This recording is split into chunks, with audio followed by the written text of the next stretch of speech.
Hello, everyone. My name is Sahil, and today I'll be telling you about my research in this upcoming field of algorithms and uncertainty. This logo that you're seeing is actually from the Simons Institute, which is located in Berkeley, where some of us who work in this field spent an entire semester trying to build it. So today I'll be telling you about why I'm so excited about it and why you should also care. So what is this field of algorithms and uncertainty? So algorithms have to regularly deal with uncertain inputs. And this input uncertainty can take many different forms.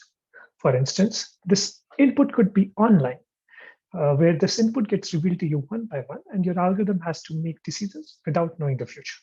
One example is online advertisement. Like Google has to show you ads without knowing what all exactly are the future users. That's one form of uncertainty. Another very different form of uncertainty could be strategic. For instance, spectrum auctions.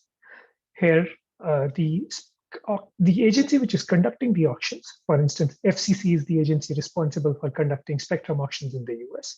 They have to allocate this spectrum without knowing the valuations of the bidders. And these bidders are really strategic about revealing their valuations. They want to get the spectrum at the cheapest possible price. So that's another form of uncertainty. A third form of uncertainty is stochastic. For instance, a job hiring problem. Maybe Georgia Tech wants to hire a faculty, and they have some distribution on the values of the candidates by looking at their applications, their CV, and so on. But the exact value of a candidate is unknown. It's stochastic. So although these are very different forms of uncertainty, there is a common goal. The goal is to design an optimal algorithm for these uncertain inputs.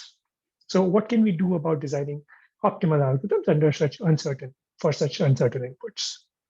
Let me start by clarifying, like, these are not just three problems. When I say these three, online, strategic, and stochastic, I mean these three broad research areas which have been deeply studied.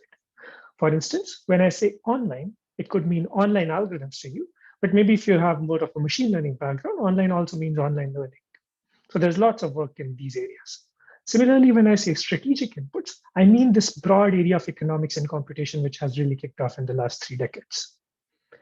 Similarly, stochastic uncertainty means all these areas of Markov decision processes, stochastic dynamic programming, and broadly even reinforcement learning. So there's been a lot of research in all of these different research areas. However, there hasn't been a lot of overlap. So the broad goal of my research is to study all these different forms of uncertainties together. In particular, I want to study algorithm design for these different forms of uncertainties and find connections and unifying techniques. And also, this will allow us to find richer cross-cutting models. So what do I mean by this? Let me give you a couple of examples. So one thing that I'll talk about today is a combinatorial auction problem. So this is originally a strategic problem, but using techniques from online computation, we'll be able to make progress on this important strategic problem. So that's one example, which we'll see today, where these connections are really helping us. Another thing that I'll talk about is this beyond the worst case analysis for online problems. So what's known is that for several important online problems, in the classical worst case models, nothing can be done. In other words, there are strong hardness results. However, once you make some stochastic assumptions, maybe on your arrival process, then it's possible to get much better improved performance guarantees. And this is the broad theme of beyond the worst case analysis, which I'll talk about today. But these are just 2 examples. I mean, in the talk, I'll be mentioning many other examples and many other directions, which all try to say like the power of studying different forms of uncertainties together and how it's very helpful. So, so now to get into the technical part of the talk, in this talk, I'll be focusing on one broad class of problems, the so-called resource allocation problems, where you have a bunch of users and a bunch of resources, and the goal is just to allocate these resources to the users. The reason I'll be focusing on this problem and its variants is because of 2 folds. First, I don't want to introduce too many problems in the talk so as to avoid confusion. And the other benefit is that it's already a very broad class of problems. For instance, it already captures the 3 examples that I mentioned on the first slide. For instance, it captures online advertisement, and these users represent the companies, and the resources are basically the visitors. Similarly, it captures spectrum auctions, and it also captures the job hiring problem. In fact, this problem is so broad that some people even define the field of economics as nothing but study of allocation of scarce resources between users. So that's, I mean, it's a very broad problem. But so I'll be just focusing on this resource allocation for these different forms of uncertainties. So here's the broad outline for the talk. So I'll first start. The technical part of the talk will be divided into 3 parts, where each part will focus on one form of uncertainty. So part 1 will be about strategic uncertainty. And I'll tell you how I was able to make progress on some strategic problems using techniques from the other 2 forms of uncertainties. Similarly, part 2 will focus on stochastic form of uncertainty, and part 3 will focus on online. And again, in all of these problems, I want to stress on the common theme where how these interconnections are helping us, how these interconnections between different forms of uncertainties. Okay, so let's get into the first form of uncertainty, strategic inputs. So what do I mean by strategic inputs? It basically means your input is coming from multiple participants, maybe in spectrum auctions. These are different bidders where their input is basically how much they value the spectrum at. And each participant is trying to maximize their own utility. So that's the uncertainty, because these participants are being strategic in revealing their input. And there are like many applications of this. Auctions is one thing. It's also useful in network design, like because everybody wants to minimize their commute time. They're strategic about that. Matchings and many other applications. And this is like a very broad field. And there have been several Nobel Prizes in economics given in this field. So today I'll be focusing on this auctions problem. So let's start off with the most classical auction design problem, the single item auction problem. So what's the setup here? You have these bunch of users and you have a single resource which you want to allocate to one of these users. Your goal is to maximize the welfare, which is whosoever gets this value, this item, you want to maximize you want to ideally give it this item to the person who values it the most. So if you knew everybody's valuations, where VI denotes the valuation of the ith user, or what the users are called bidders in this terminology. So if you knew these valuations, you would just choose the VI, which is the largest. That's the person or the bidder whom you're going to allocate the resource. The challenge comes that you don't know these valuations. So what's my algorithm allowed to do? I mean, if I don't know anything about these valuations, then you cannot do anything. So your algorithm is allowed to ask these users to report their valuations. So the setup is as follows. You want to design an algorithm which asks all these bidders to report their valuations. So bidder I reports VI hat. So the reason I'm putting a hat is because these bidders could potentially lie about their valuation. So this is their reported valuation. And then your algorithm comes with an allocation and a payment, like who gets this patch of grass and how much payment they make. So your algorithm is still trying to maximize the welfare. You want to maximize the welfare, but each of these bidders are used individually trying to maximize their utility, which is their value minus the payment. Okay, so again, like, I mean, if this doesn't make too much sense, so let me give you a concrete example. So the classical examples are the first price and the second price auction. So in both of them, you ask these bidders to report their valuation for the patch of grass. In the one case, in both you give it to the highest bidder, but in the first case, you charge them their bid. In the second case, you charge them the second highest bid, like the winning bidder. So it's easy to show that the second price auction is truthful in the sense that the bidders have no incentive to misreport. You can do a simple case analysis. And this is like a very classical model in economics. It's not like my model. This is a very classical model in economics, which has been studied for more than 50 years. Good. So single item auction is solved because you can just run the second price auction, which is both truthful as well as it maximizes the welfare in the sense that it gives the item to the bidder who values it the highest. Great. So now the natural question is, how can we extend this result beyond single items? And in case you got lost about truthfulness, I mean, you don't need to understand the technical definition. All you need to understand is that it's some kind of an algorithm where reporting truthfully is the optimal strategy. Like bidders have no incentive to misreport their valuations. So, okay, now what's the combinatorial auctions? It's basically just the multiple items generalization of this problem, where you have like now M resources which you want to allocate to these bidders. Bidders have a valuation function where VI denotes what is their value for any subset of items. Your goal is to still maximize the welfare, which is summation over I VI of S. So SI, where SI is the set of items that bidder I gets. And the setup is still the same. Your algorithm asks each of them to report their valuations. You come up with allocations and payments. Bidders are still trying to maximize their utility. So what can we do here? In particular, the main question is, does there exist a truthful algorithm? Truthful in the sense that does not give any incentive for these bidders to misreport their values, and it's polynomial time, and it maximizes the welfare. So can we achieve truthfulness, polynomial time, and maximize the welfare? And when I say polynomial time, I want it to be polynomial in both n and m, the number of users and the number of resources. There's an asterisk there because, as you might notice, it's difficult to be polynomial in n and m since the valuation functions, these are like for every subset of items, what's the valuation? This already has an exponential size naively. So you want it to be polynomial time in the query complexity model. In the sense your like algorithm is allowed to ask these users some queries. So the number of queries your algorithm asks has to be polynomial time. So, but yeah, in case you don't get it, I mean, it's like just some technicality. But the main underlying question is, can you be simultaneously truthful and polynomial time and maximize welfare? So what's known for this problem? So as I was saying, this is a classical problem in economics. So what's known is that if you don't care about polynomial time, there's a classical result in economics known as the VCG mechanism. So again, Vickrey was the Nobel laureate. What they showed is that there is an algorithm which is both truthful and it maximizes welfare. The problem with this solution is that it's not polynomial time beyond simple valuations. So there are like different kinds of valuation functions that these bidders could have. The simplest is just additive. So where their value for two sets of items is just the sum. But as soon as you move beyond additive valuations to say submodular or subadditive valuations, so you don't need to understand the exact definitions of these submodular and subadditive valuations, although I've written subadditive valuations definition. But these are just like some natural generalizations of valuation functions.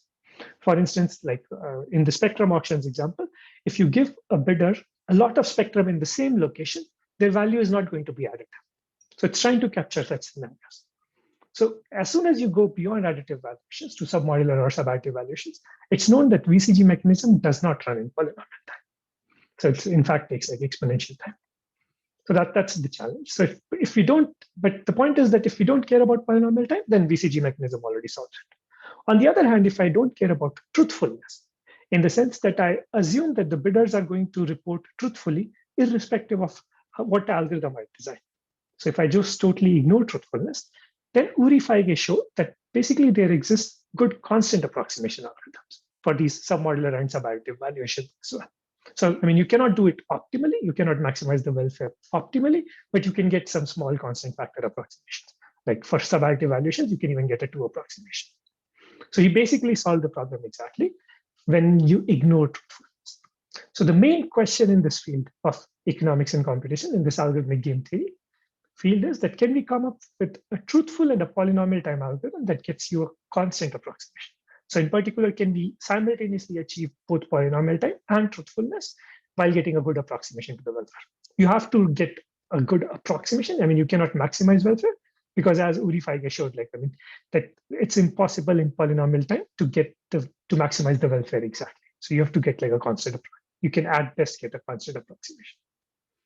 And as I was saying, like this is a very fundamental question in this field and has been greatly studied. So what's known for this problem? I mean, there's been lots of work in the last 2 decades, and they've obtained at best like a polylogarithmic approximation. So let me recall, M is the number of items. So these algorithms, they get you a truthful and a polytime algorithm, which gives you a polylogarithmic approximation to the welfare.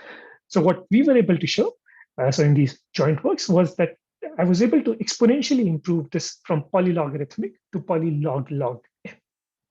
So notice there are double log there. So these were like in 2 results, like in the first paper with Sepper, we got it for just for submodular valuations.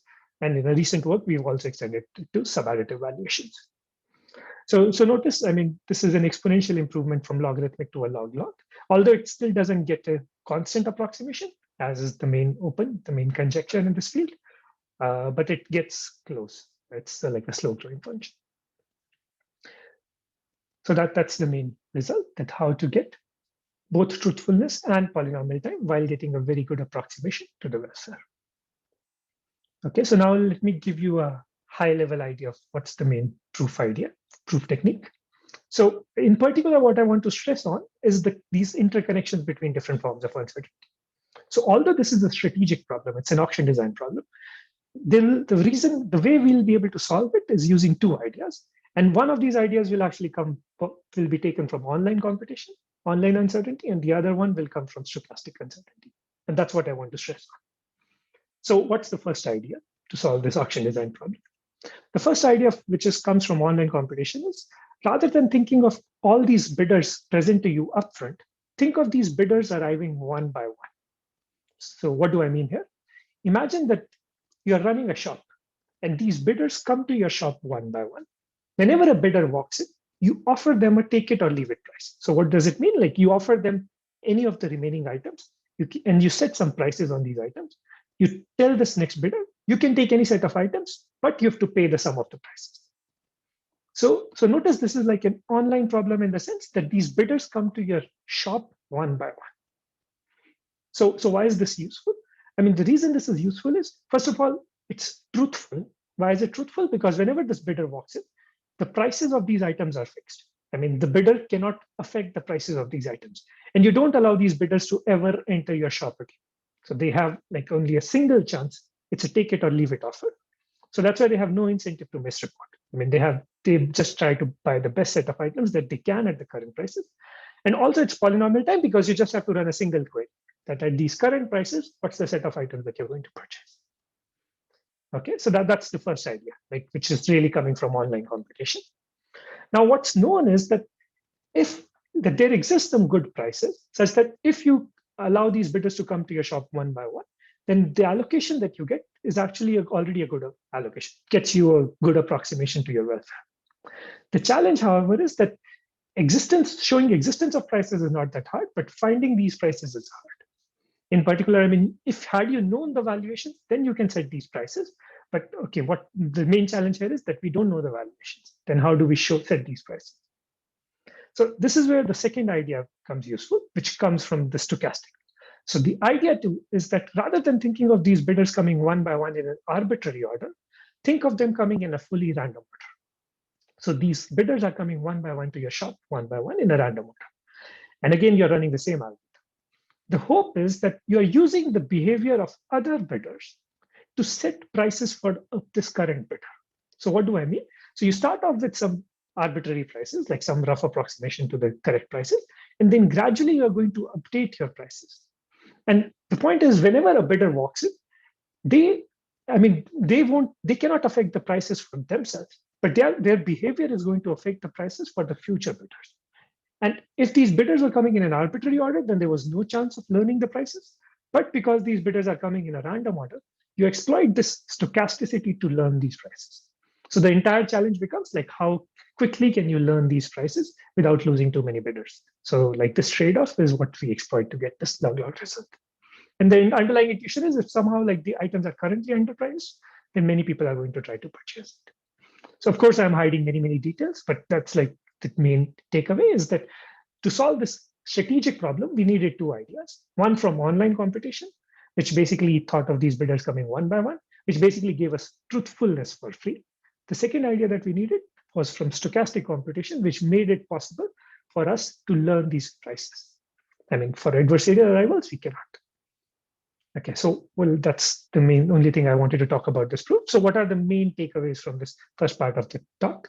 In particular, let's recall the main theme. So the main theme was to study all these uncertainties together and to dwell upon these connections and find newer cross-cutting models. So what we saw in this part of the talk was that we made progress on this strategic problem using techniques from stochastic and online uncertainties. And that allowed us to exponentially improve these prior results. So notice this exponential improvement is on the original model. It's not saying like I'm proposing a new model in which I'm making this progress. Even in the original model, we are making this exponential improvement from logarithmic to polylog.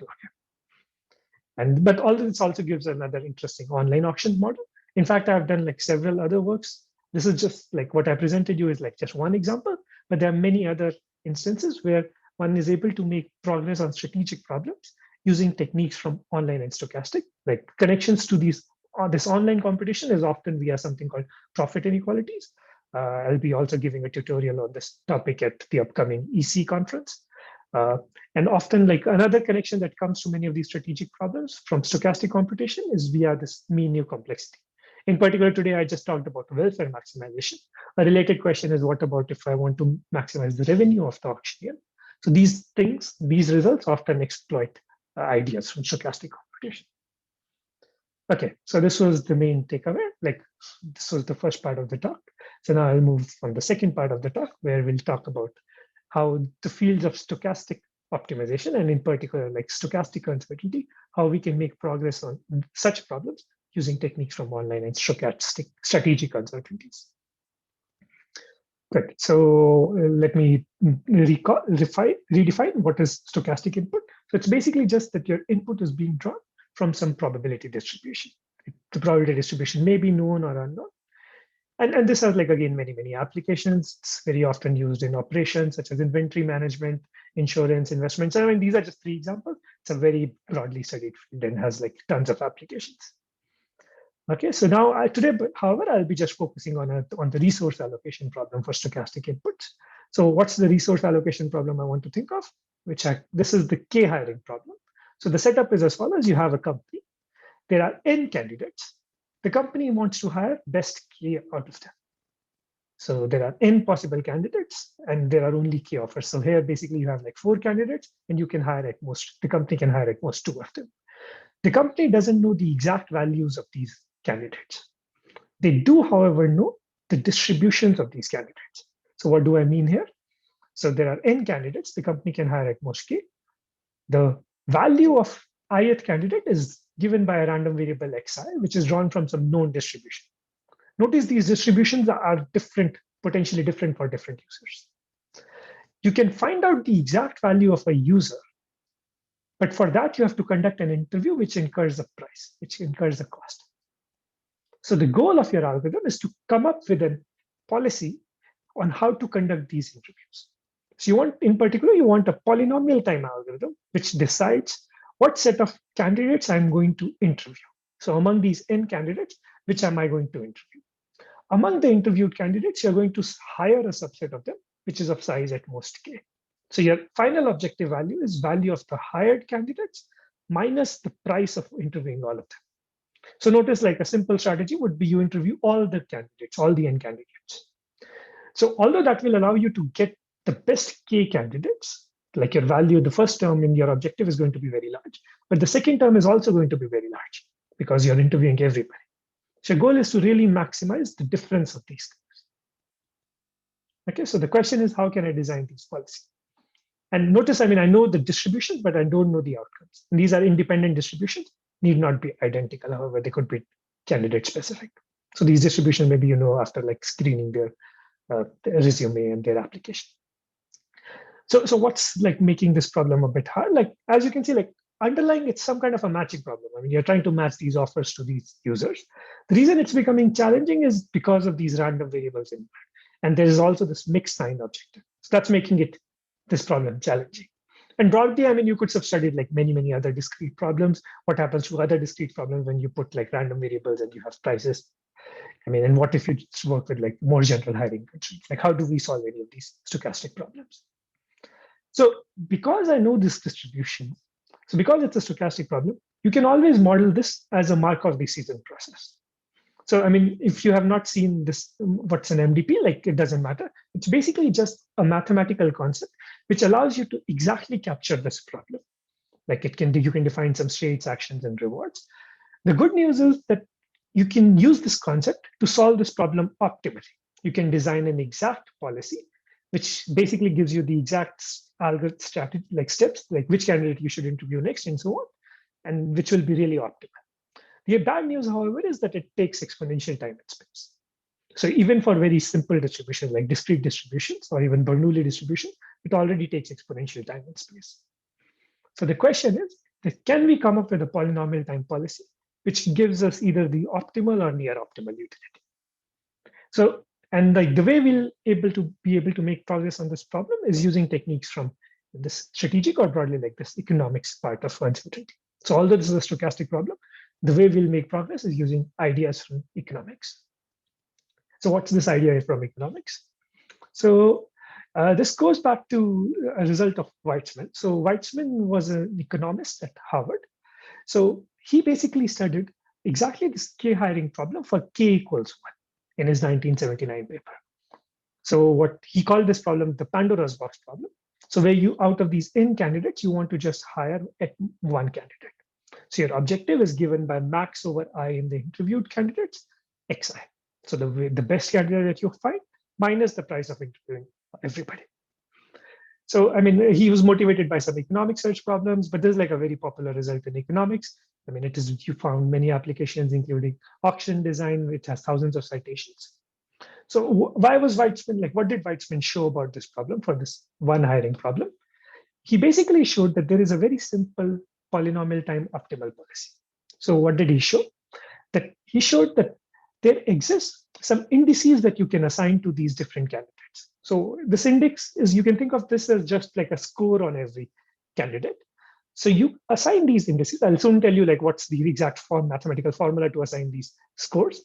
But once you have these scores or indices on these candidates, you just interview them in decreasing order of these indices, along with like some simple stopping rule, like when do you decide when to stop interview. So the reason this is interesting is he showed that this is, first of all, it's a polynomial time. It's a very simple policy. Moreover, it's optimal. So you don't have to solve this exponential size Markov decision process that I mentioned on the last slide. He basically gave a very simple policy, which is both optimal as well as polynomial time. And in case you're curious, like the definition of this index is given as follows. It's like the solution to this equation. So you have like, look at the distribution of the ith candidate, so xi. You're basically trying to cut this random variable at some location at this index tau, such that the expected value above this threshold exactly equals the price of interviewing this candidate. So you come up with like this index, this score, which is exactly this, where this balance occurs, like the expected value above equals the score. But again, like, I mean, you don't need to know the definition.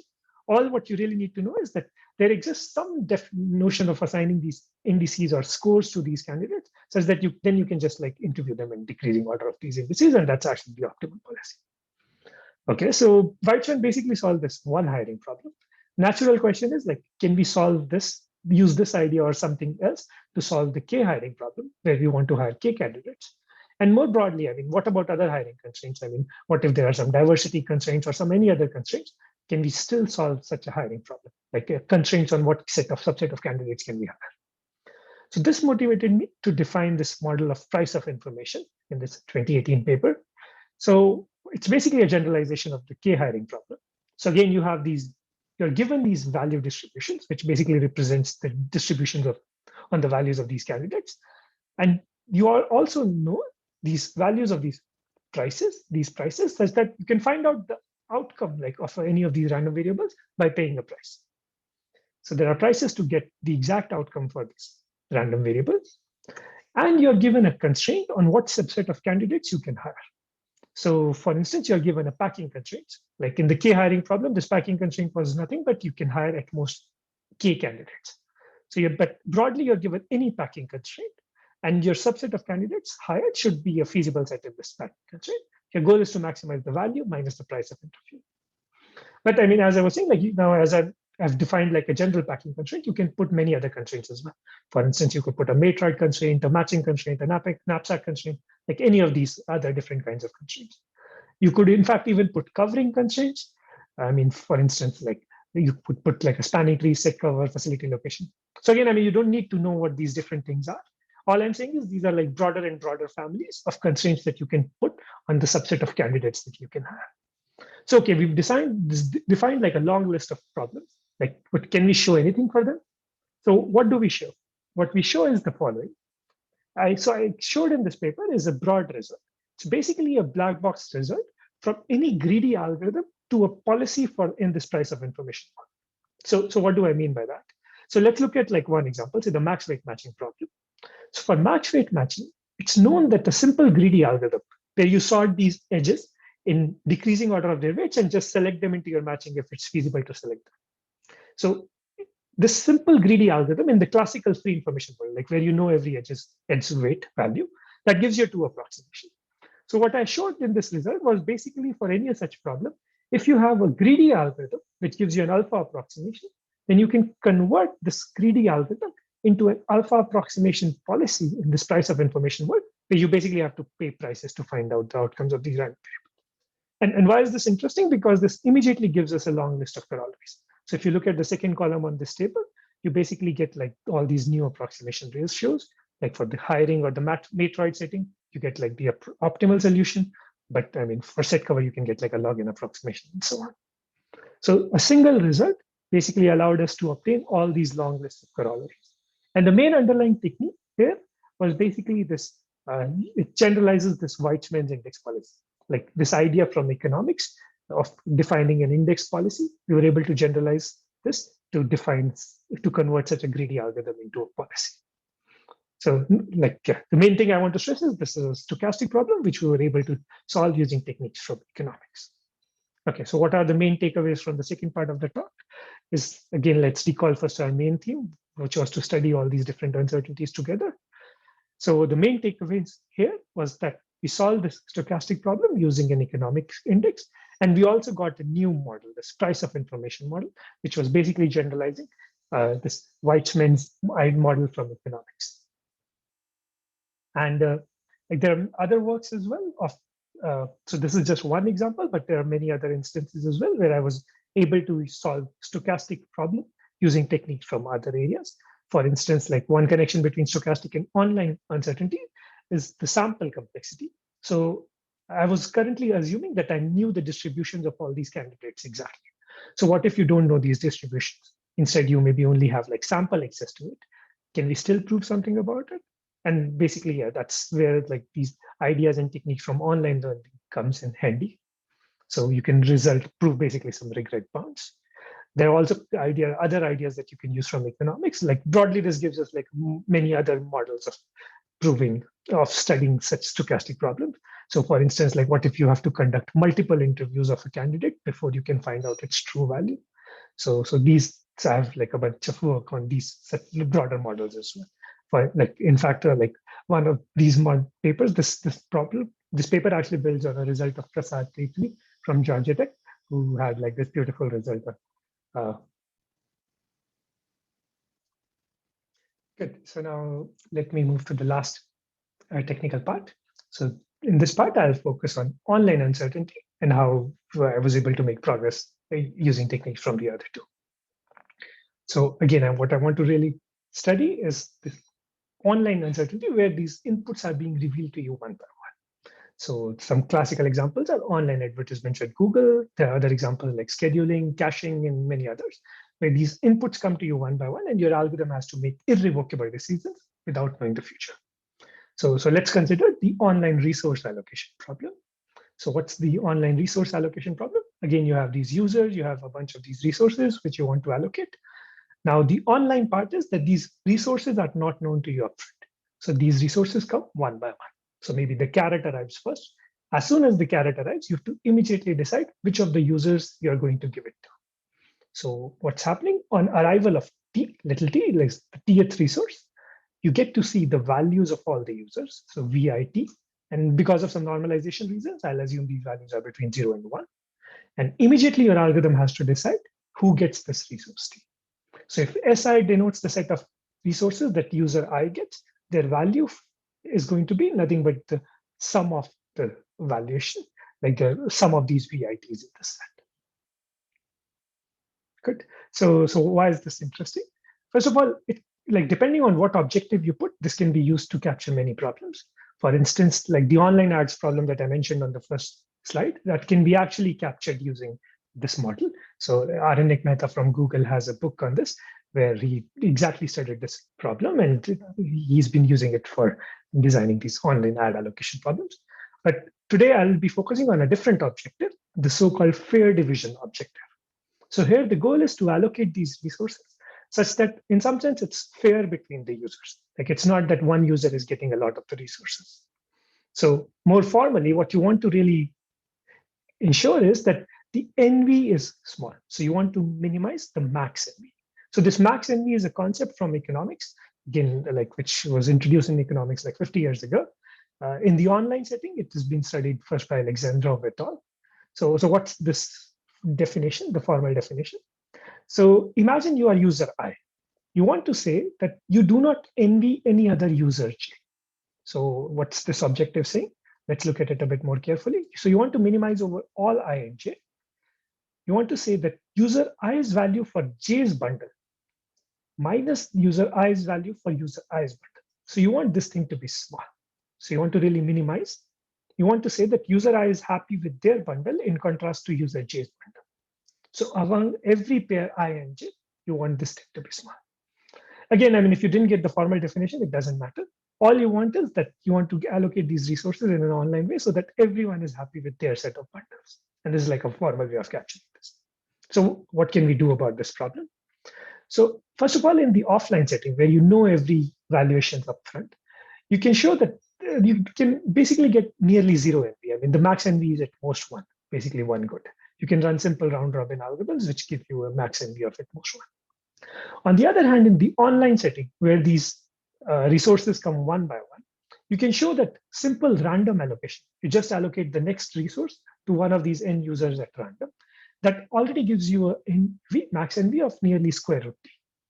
The intuition is the following, that in expectation, each user gets the same set of items because you're just doing random allocation. But because of variance and standard deviation, like one set is like maybe square root t better. So T, capital T was the total number of resources. So this random allocation actually gives you square root t. Moreover, what Herdrich Pinade et al. Showed in their paper was actually that this is optimal for worst case arrivals, in the sense that no algorithm can do anything better than just this trivial random allocation. So although their result was technically interesting, I mean, as an algorithms person, I don't find it very satisfying because it says that, okay, you have to incur a square root loss, first of all, square root t regret, and it's like NV, and also it's a very trivial algorithm. So the question is like, what if these arrivals are not worst case? Can we hope to do anything better? And that's what we were able to show. So in a sequence of results, which I will get into in a bit, but we were able to show that if these arrivals are not at worst case, but these arrivals are IID from a known distribution, from any probability distribution, then you can actually exponentially improve this result. You can get a max NV, which is polylogarithmic in both n and t.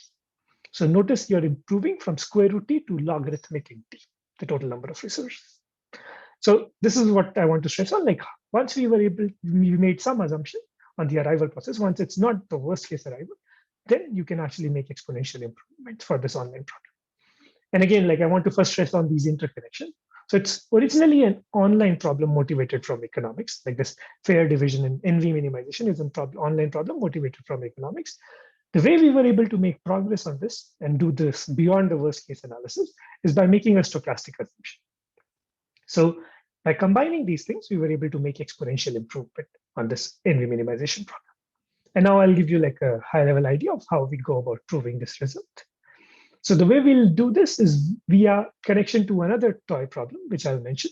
So it will look like a toy problem, but soon I'll show you how it captures this original problem. So what's this like interesting toy problem? So I call it the stay in the box problem. So in case you got confused on the last slide, I mean, this is an independent problem in itself.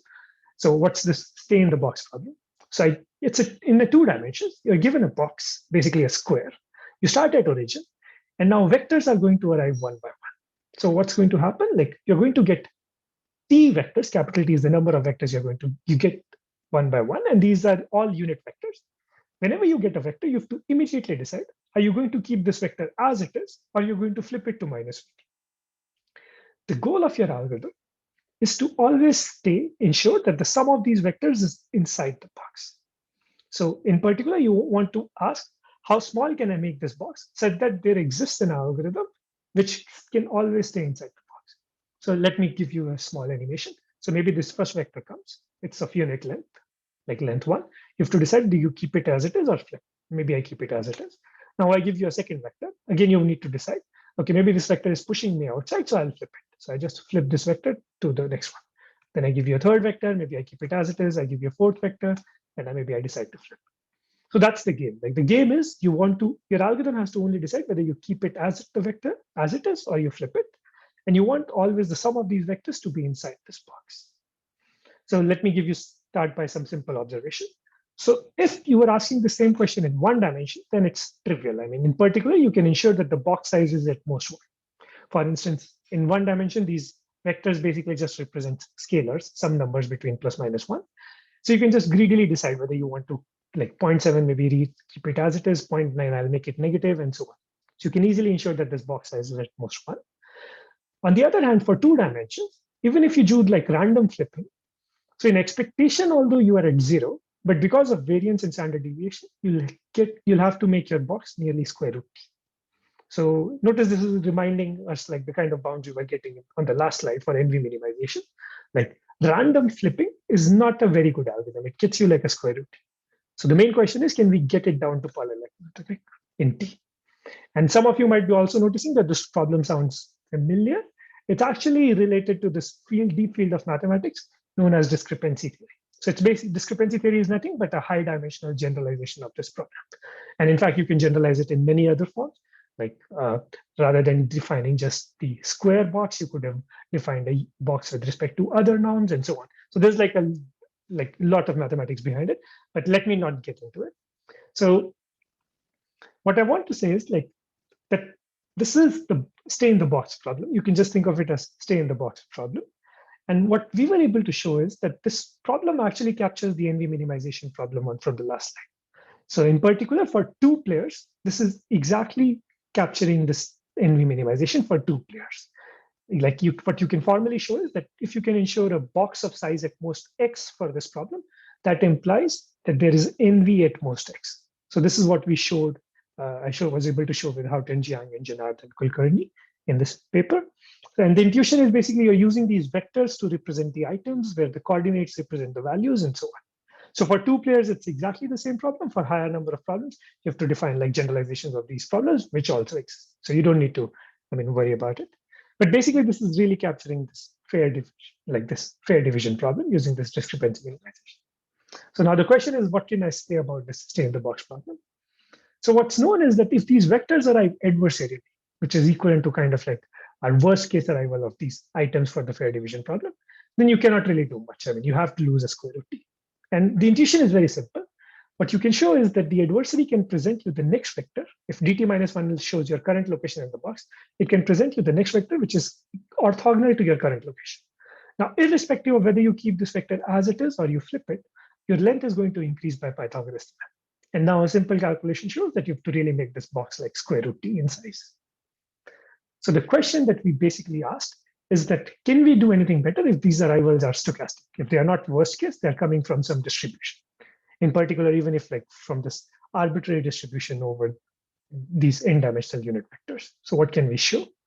So what we basically showed in this joint works was that even for this high dimensional problem, when these arrivals occur from this distribution, you can exponentially improve this bound from polylogarithmic to polylogarithmic in both n and t. So notice for worst case arrivals, you couldn't have done anything better than square root t. But now this stochastic assumption allowed us to get an exponential improvement. And in particular, as you can imagine, like this result is for this generalization of discrepancy minimization, online discrepancy minimization. And as a corollary, you get the same result for NV minimization and stay in the box problem. Good, so now let me give you a very quick idea on what's the proof idea technique. So the main proof idea, which basically is using idea from stochastic computation, is that because you know the distribution, you could again set up a Markov decision process which exactly captures the problem. However, as before, like it's first of all not going to be polynomial time, and it's like really hard to analyze such a complicated Markov decision process because your states are very complicated. They capture like a lot of information. So the main idea here, which comes from stochastic optimization, is to define some potential function, which is also known as a law-no function. The idea here is that rather than thinking of this complicated state, you summarize the complicated information of this state into a single real number via this potential or a law-no function. And then your revised goal basically becomes just to show that this potential remains bounded. This potential function remains bounded. And to prove that this potential function remains bound, we have to prove some new anti-concentration bounds, which I'll be happy to talk about offline. So that's the main idea. Like basically, you're solving this online problem via a careful choice of this potential function and then showing and analyzing this potential function and why it remains small via some anti-concentration bounds. Okay, so what's the main takeaway from this third technical part of the talk?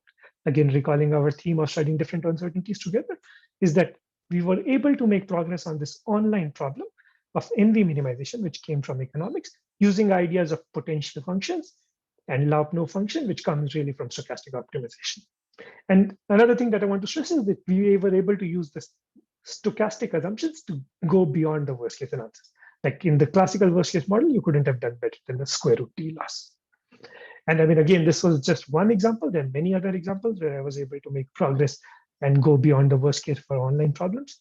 In fact, like I recently, a book came out on this beyond the worst case analysis, edited by Tim Roughgarden, and I contributed a chapter to this book, where again, like we were exploiting how these random order models can be used to say something new about these classical online problems where nothing can be done in the worst case models. So here's Tim tweeting about a chapter. And again, there are like other connections as well. Like another things that I have worked on is like how we can use ideas from strategic competition, in particularly this idea of Nash social welfare from economics to solve some online scheduling problems. Good. So now let me finally conclude with some further directions and further directions. So again, like, I mean, there are many, many open problems in each of these areas, which I could talk about. But what I want to really stress on are some broader directions. What are the major questions that I want to look into in the future?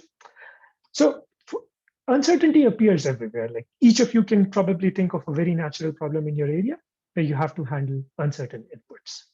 So my long-term goal is to really, my dream is to come up with a unifying theory. In particular, how we can think of algorithm design for uncertain inputs for all these different forms of uncertainties in a single way. Can we come up with a unifying theory, which will help us both not only tackle these different problems and different forms of uncertainty that we already know, but it will also help us tackle problems for newer forms of uncertainties that we still haven't thought about.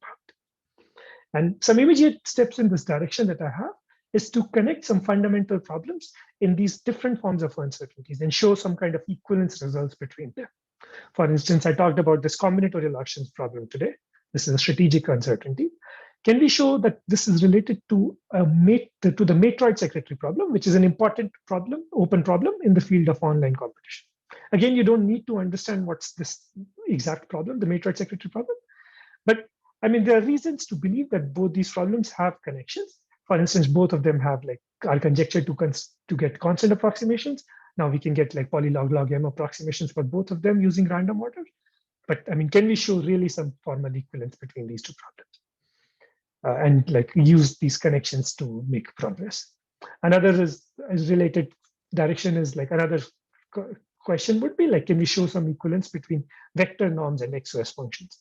Like these are vector norms appears like in stochastic optimization and many other fields, and XOS functions are really a model from strategic, like they're used to model the valuations of bidders. So both are maps over linear functions, but can we show this equivalent? Like can we again exploit this connection and build on it? Some other further directions that I want to work on is going beyond independence. So to give you a more concrete example, so I talked about Pandora's box problem today. This is a stochastic problem. There's a profit inequality problem, which is more like of an online problem. And there's this third field of revenue maximization, which comes from economics. So all of them, there'll be like many results, many beautiful results, but they all assume independence. So the question is like, how do we go beyond independence? So what's known for all of these problems is that for arbitrary correlations, there's nothing that you can do. In the other words, they're like strong hardness results for arbitrary correlations.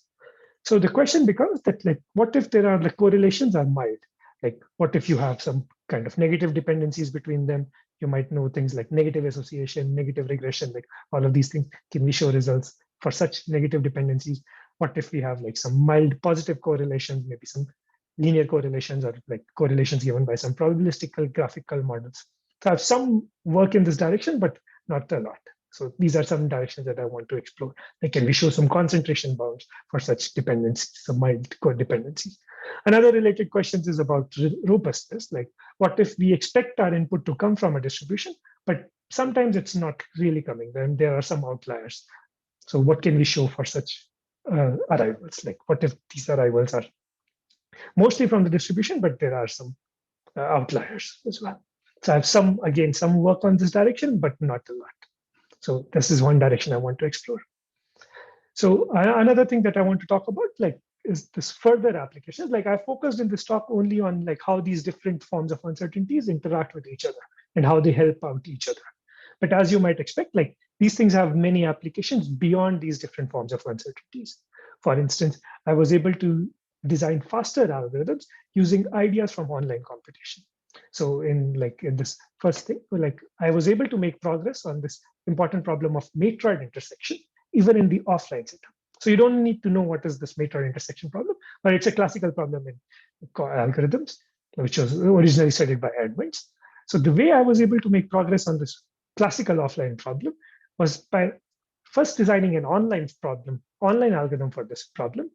But interestingly, what's useful about this online algorithm is that it's simple and it's like easy to run, that even if you have an offline problem, you can run this same online algorithm. You can just pretend your input is online and it gives you a fast algorithm to solve this problem. And using this connection, I was like, I mean, this is interesting both because it gives us a faster algorithm, and then we were able to further exploit it and like make better bounds. So this is just one example of how these techniques for these algorithm design under different forms of uncertainties help us design faster algorithms, but it has also applications in many other areas like submodular optimization, multi-arm bandits, and so on. So let me finally conclude. So let's first mainly recall our main theme. So the main theme of this talk and my research is how studying algorithm design for these different forms of uncertainties studying them together helps us a lot.